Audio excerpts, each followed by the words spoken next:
State में अदारे शरिया का ये तहरीक बेदारी चल रही है और उस तहरीक बेदारी में जो मुद्दे हैं, स्टेट वाइज मुद्दे हैं। जहेज़ का मुद्दा है। जहेज़ और महंगी शादियों के वजह से बिकती हुई ज़मीनों का मुद्दा है। जो देश में हालात हैं ये भी मुद्दे हैं। तो हज़ारीबाग के बरही में एक सभा थी, उस सभा में भीड़ थी, अहोनी है। उस सभा में मैंने जो कहा है उस पर मैं कायम हूं। करबला को लोग समझते क्या है? करबला में मेरे इमाम हुसैन का खेमा जलाया गया, पानी बंद किया गया, भूखे प्यासे तड़पाया गया, उनके बच्चों को शहीद किया गया, उनको भी शहीद किया गया। उसी इमाम हुसैन के नाना की इज्जत पर कोई हाथ डाले और हम चुप रहेंगे? कहां से संभव है? तो करबला में तो सब कुछ मेरा लूटा, भूख प्यास से हमको तड़पाया गया, हमारे सरकारों को तड़पाया गया। आखिर करबला को समझ का यू टर्न लोग देते क्यों? क्या समझ रहे हैं लोग? बड़ी हैरत है कि करबला के यजीद का अत्याचार समझ में आ गया और इमाम हुसैन वालों का सब्र समझ में नहीं आया। उसी सम्मेलन में मैंने प्रस्ताव पारित कराया पब्लिक की अदालत से कि इस वक्त देश में हमारे बच्चों को जो जब चाहे आतंकवादी के नाम पर उठा सकता है। रोज बच्चे उठाए जा रहे हैं।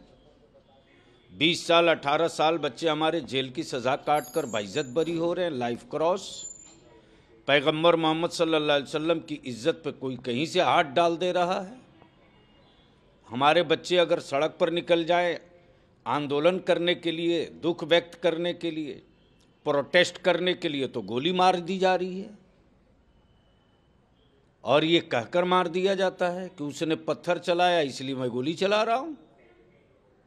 वाटर कैनाल नहीं इस्तेमाल कर सकते थे। आज तक उसकी कोई कमेटी नहीं बनी, जबकि मैंने कहा था कि हाई कोर्ट के जज की निगरानी में एक कमेटी का गठन कर दीजिए, निकालिए सीसी फुटेज, देखिए गोली किधर से आई है और पत्थर कहां से आ रहा है। सारी दुनिया ने मीडिया के माध्यम से देखा और जो लड़कों ने विजुअल बना बना कर वायरल किया उसे भी देखा कि छोटे छोटे 12 साल 13 साल के बच्चों को भून दिया गया रांची में।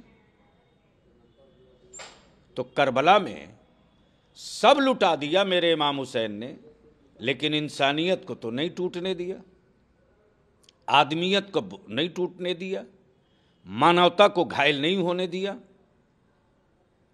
तो हम करबला बना देंगे, यही तो है कि सब कुछ लुटाने के बाद भी हम इंसानियत को नहीं लुटने देंगे।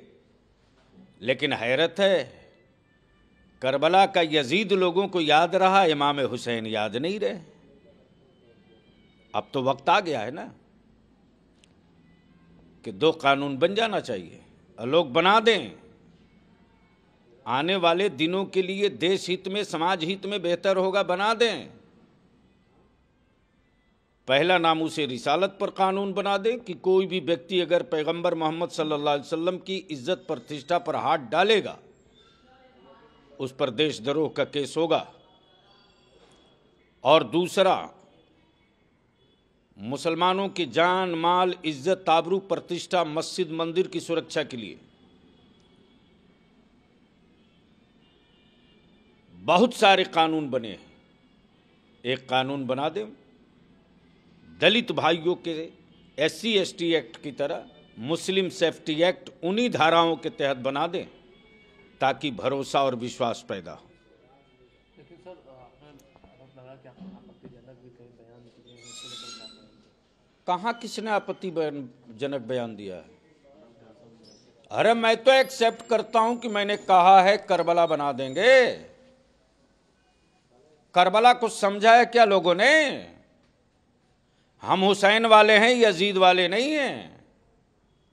सब लुटा देंगे, लेकिन मानवता और इंसानियत को नहीं लूटने देंगे। आदमियत की इज्जत और प्रतिष्ठा पर दाग नहीं लगने देंगे।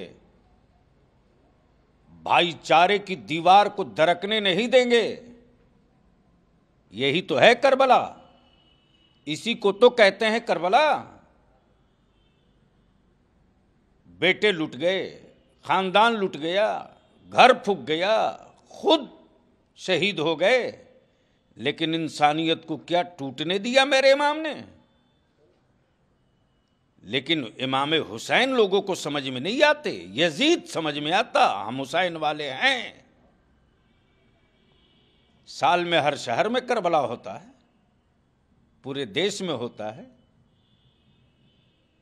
और हमें खुशी है कि देश के सभी धर्म, सभी मजहब, सभी समुदाय के लोग उसी इमाम को, इमाम हुसैन को श्रद्धांजलि देते, खराज अकीदत पेश करते। तो हम हुसैन वाले हैं।